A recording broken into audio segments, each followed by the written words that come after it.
Welcome back again to Broken Electronics. It's really great, as always, to spend some time with you here today. In a recent video, I replaced the optical drive on my PowerMac G3 Blue and White. And when I did that, I added a zip drive. Now, the only reason I did that was because I had it. In fact, it was there in that same enclosure that I had the optical drive in. So it was actually easier to put them both in rather than take the zip drive out. And I commented at the time that I was not able to test it because I don't have any zip disks. So of course, I ordered some. And check this out. Still wrapped and unused. Obviously, a lot of these things were made that never got sold back in the day when zip drives were an actual thing.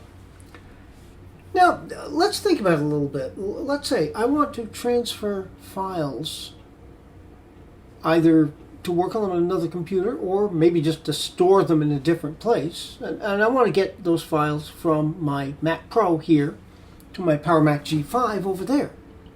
What am I going to do? Well, I can connect them in the network very easily and transfer them wirelessly over the network. But it is slow. Particularly if the files are of any particular large size at all, it is slow. So what else can we do? Well, we could use a 32 gigabyte zip, flash drive. We could, if that's not enough capacity, maybe a USB 2 or USB 3 hard drive. More speed, USB SSD, a good option. Oh, we could have a hard drive and an SSD in an enclosure. And all of those would copy over files at a reasonable speed and enable us to transfer them over there to the other computer. But it wasn't always like that. We didn't always have USB of any kind, let alone USB-C. USB 1.1 has only been around for so long. What did we do? Well, back in the very early times of personal computing, there was always the floppy disk. Heck, can you imagine those early computers? The original Macintosh, for example, where everything, the entire operating system, everything was stored on a floppy disk. This is a 1.44 megahertz floppy disk. They weren't even that big. Amazing. And when I first started out, I used floppy disks. But it was kind of we were at the point where it was ending because the capacity is just so small. I did a video, you can look back on the channel, where I installed Mac OS 8 onto a computer using, I think it was 28 floppy disks. And Mac OS 8 is a very light operating system. That was the very tail end of the use of floppy disks. Well, that's where zips came in. And since I intend to use these, we need to open them up, and I don't think leaving them in the original is going to be very valuable because, as I say, there are tons of these things kicking around. All right. Get one out. Coming in this nice little case. We can pull it out. What was the zip disk, you ask? Well, fundamentally, it was a super floppy. 1.44 megabytes. This could hold 100 megabytes. By today's standards, nothing. But compared to what we had with the floppies, this was a substantial move ahead. Now, again, back in the day, I used zip disks all the time. The Zip 100s, even there, they were limited, but the Zip 250s, I used to do a lot of web development back in the early days. I stored all the websites onto zip disks. And it was very handy. And the big reason I did that was simply the hard drive sizes. At that point, I think I had a computer with a 1 gigabyte hard drive. Seemed enormous back in the day. But still, you had to be cautious. So I stored things in a place that I could access them quickly and easily if I needed to, but they didn't have to sit on the computer, where I wouldn't use them that much. That was valuable. So now I did get Zip 100 disks to run these tests. The big reason for that, it's a Zip 100 drive that's in the blue and white. The other computer I've got with zip drive, at least currently installed, is the Quicksilver. That's a Zip 250. They're backwards compatible. The Zip 250 can read and write to Zip 100s. Maybe not as efficiently, but they can do it. And while I was looking into things zip, I bought myself an external. Now, this is actually a Zip 750. I tried these things back in the day. The big problem with the 750s is that they were very unreliable. The external zip drives that I used, at first they connected via parallel ports. Good Lord, was that slow. I wised up to that pretty quickly and began using SCSI ports. There are people looking at this video who don't even know what I'm talking about. What's a parallel port? Well, you might remember connecting a printer via a parallel port. A SCSI port? What the heck is that? But it was a big jump ahead. Never did get around to using USB zip drives. This one's a Firewire 400. So we can, do that. And this should also be backwards compatible with Zip 100. So let's take a little adventure into the wonderful world of zip disks. I hope you will join me for that, and if so, please stay tuned. I spared you the boot up of the blue and white, which you've seen a number of times here, and I also spared you a little bit the creation of this test file, which I have called the zip drive test file.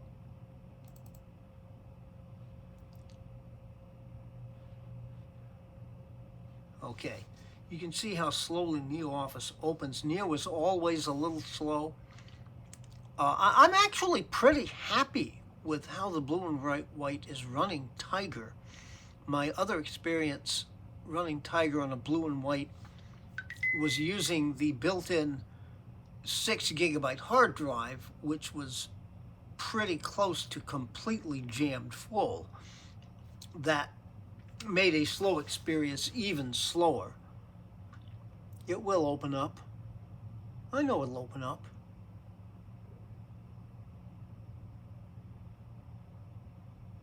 Here we go.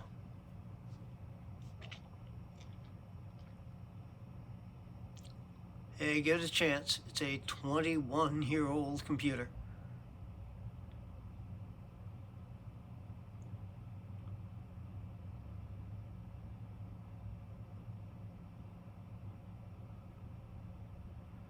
And once it opens up, it works. So, as it says there, this is a word processing document created using NeoOffice on the PowerMac G3 blue and white. It's obviously not going to be a very large file, but that's not necessarily the point.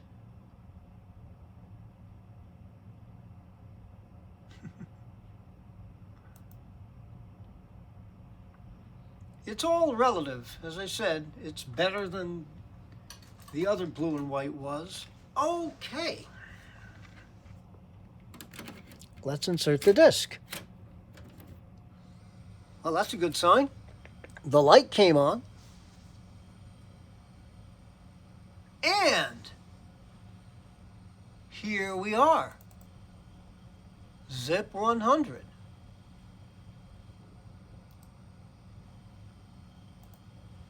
get info for a second here. Reading its capacity at 95.7 megabytes. It's all there. And it's used 1.9 megabytes. That's just from the standpoint of the formatting in macOS Standard. I did get, using zip disks.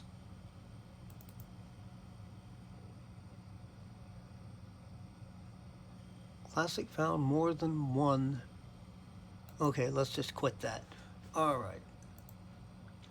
As it was opening up something in Classic, we could have booted into OS 9 and done this, but let's copy our file over. And there it is. Well, step one has worked and worked very, very well. We have inserted the zip disk mounted on the drive and on the desktop. We have copied over the file, and so far everything appears to be working. We can eject, and it ejected the disk. So our Zip 100 drive is completely operational. There are no problems whatsoever. That's a good thing. So we are now going to try inserting it into the Quicksilver and see that the file shows up and that it works. Of course, that zip drive has been there for quite a while. I have no idea if that one works out, but then that's the point of this test. So stick with me. Please stay tuned. All right, in the interest of moving this along, I think I'm not going to fuss with Screenium, since I usually have to run like 3 or 4 samples and then do this. But this shouldn't be a super long clip here. We're on the Leopard desktop on the Quicksilver. Let's insert the disk.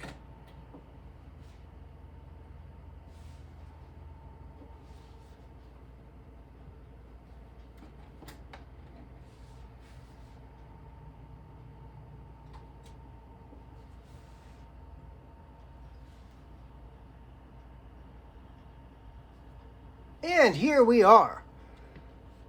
Took a second.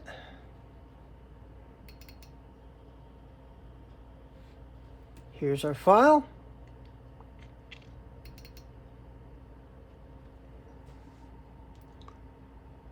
Open up Neo.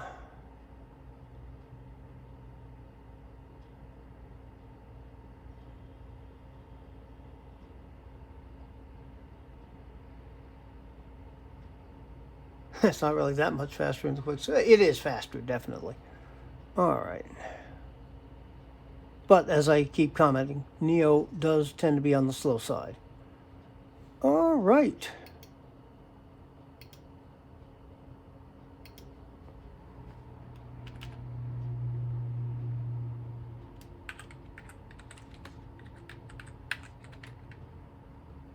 Yeah.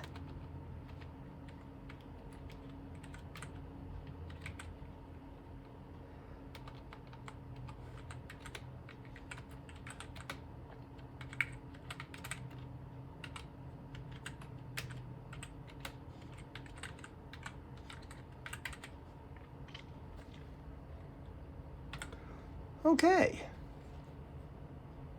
So we've made our addition in my best Michael MJD impression. So we've been on both these machines. Save it. Yes, I want to save it in doc format. That's one of the nice things about this. Okay, so let's move our file over onto the desktop so we can examine it later if necessary. We can't open the using zip disks because you can't access Classic. So that's a file clearly designed for OS 9, which is not surprising.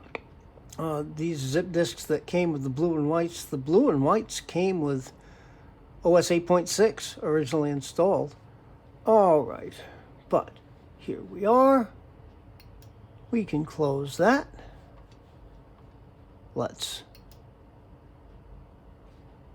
That's right.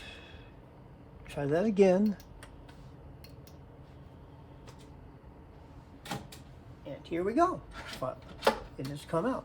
Yeah, the only thing about this this drive, I had to reach in and do some serious pushing to get it to actually insert all the way, but it did. Here it is, 2 working zip drives. All right, so we're going to take a look now at the PowerMac G5. The G5s never did come with internal zip drives, but we have that FireWire external. So that should be an interesting thing to check on. Can we get to and from all of these different machines? Please stay tuned. Now our next stop in this little tour, here's the PowerMac G5. So we've gone from 1999 to 2002 to 2005. The PowerMac G5s really were pretty much at the end of any common use of zip drives, certainly internal drives, but the externals did work. So I've got the external 750 plugged in. Let's insert the disc. Lights going on. Whirring away.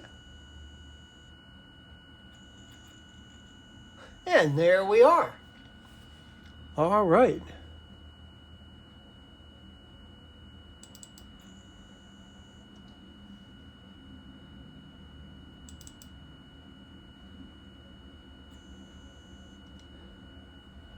Opening up NeoOffice.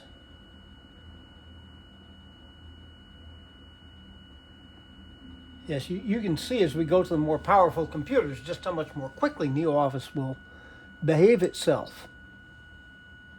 All right.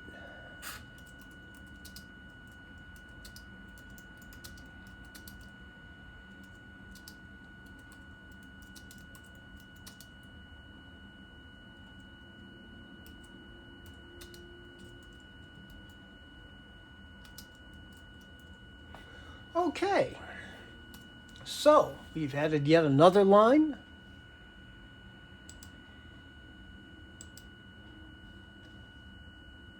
We can save that.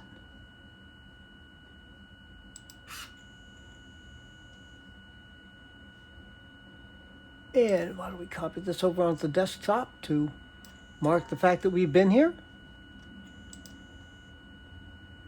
There it is, copied over. All right, and we can eject the disk. Is in use and could not be ejected. Well, that's okay. Probably still a matter of copying. We will get it ejected one way or the other. It just made a noise.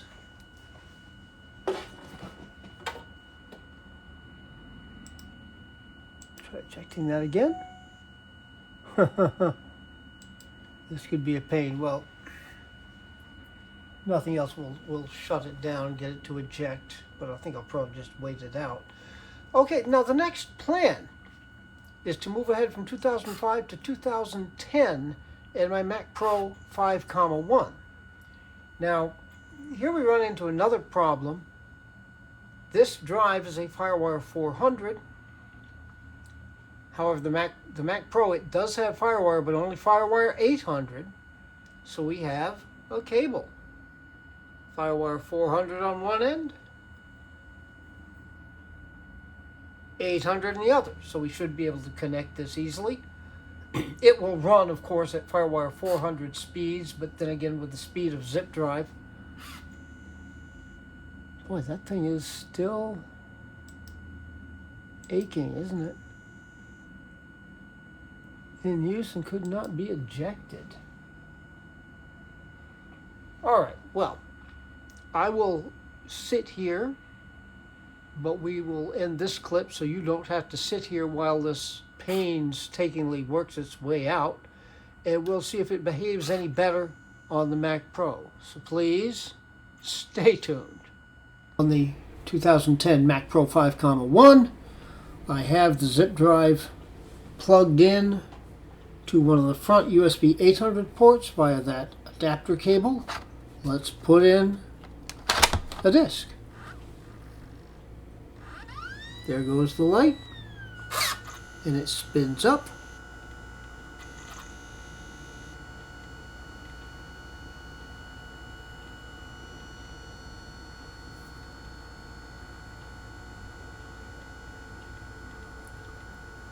And nothing appears to be happening. That's unfortunate.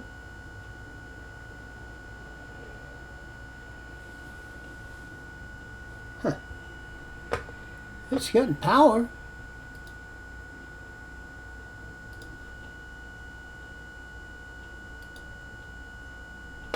System report. Firewire. Okay, Zip Ultra built-in hub. iOmega. And it's showing a disk in there. Okay, that's interesting.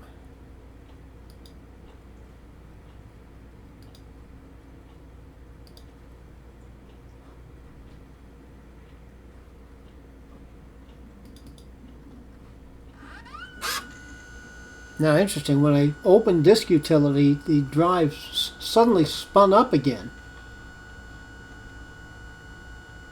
All right.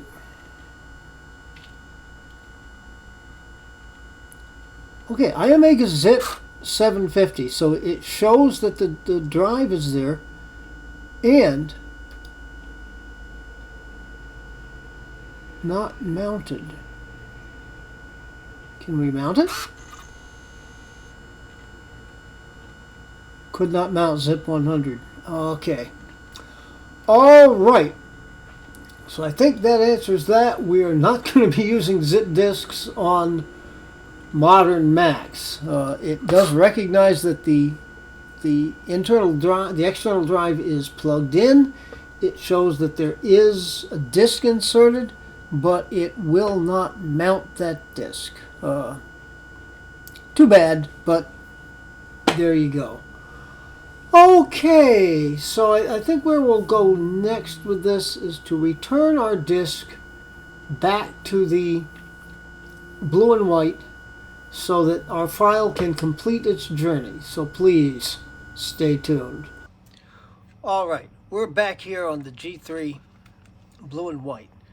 Now, the eagle-eyed among you might have noticed that I neglected to save the file with the line that I added on the Power Mac G5. I have gone back to that wonderful machine, booted it up again, and that line is now added in again. So everything does work fine on that machine. Where we had the problem, of course, was the Mac Pro. But let's make sure we're still working.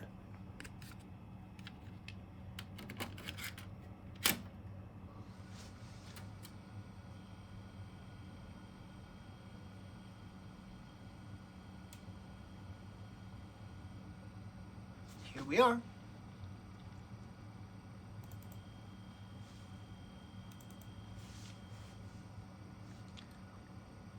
Well, if nothing else in this video, you get an idea through the launch times and behavior of NeoOffice, the distinction over the 3 generations that I've used of Power Macs. I mean, it behaves perfectly well on the G5, on the G3. Give the machine credit. It behaves, it works. This is a 20th century computer we're talking about. It will open up, I have confidence.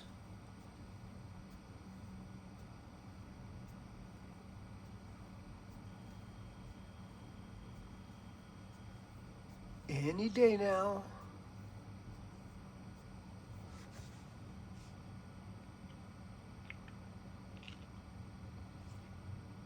Of course, the slowness of zip drive itself, which is not a super fast drive, has something to do with this. And here are our 3 lines that we've put in. Too bad I couldn't get that 4th line in. Okay.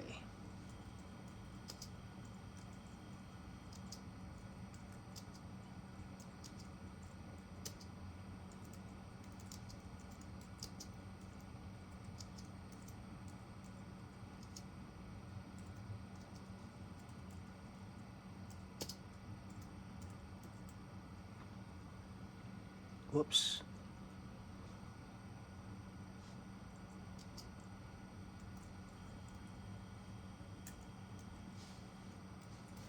Got this machine on the floor. I'm hunching over to get the keyboard. All right, this line added in the Power Mac G3 blue and white, full circle. And indeed, we are full circle. So, what have we learned, aside from the fact that G5 quads are a whole heck of a lot faster than G3 blue and whites? We have learned that zip drives do still work, and that the 150, or excuse me, the 100, 250, and 750 are in fact all backwards compatible to the 100 discs. And we have also learned that they are in absolutely no way practical in today's world. Even the retro compute, well, in the retro computing world, maybe something. However, if nothing else, my friends, this is how we used to do it. Let's save it. Keep it in the doc format. So we're now saved. Quit it. And transfer our file back where it first started. And there we are. All right. Well, as I said, we know that the zip drives work, but those of you, particularly those of you who are younger, have a little bit better idea of how we used to do things back in the day. It was a good day. Computers are better today, there's no question, but they were worthy machines back then. In any event, be good to other people. They deserve it. If we keep trying, we can make this a better world. One interaction at a time, as a very wise person recently said to me. Be good to yourselves. If you're not good to yourself, you're not going to enjoy this better world we're making. And until we create that better world, take very, very good and careful care in these difficult times. So, we're going to be back. I've got one or two other ideas here with the blue and white. I think we'll be seeing that again. And certainly a whole bunch of other stuff, different videos that I think you'll find very interesting. So until that time, this has been Broken Electronics.